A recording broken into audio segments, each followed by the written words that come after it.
কৈলাস পর্বতের নিচে লুকোনো শহরের রহস্য, এটা সত্যি নাকি কল্পনা?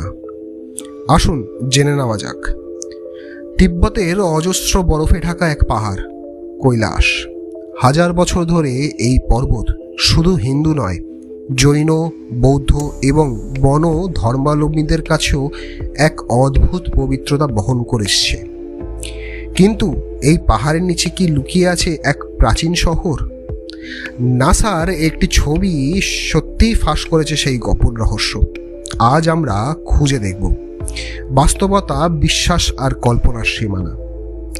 রহস্যের উৎস কোথা থেকে? ঠিক হিন্দু পুরাণ শাস্ত্রে উল্লেখ আছে কৈলাসের নিচে শিব পার্বতীর গুপ্ত নগরী শাম্বালা বা অগর্তা।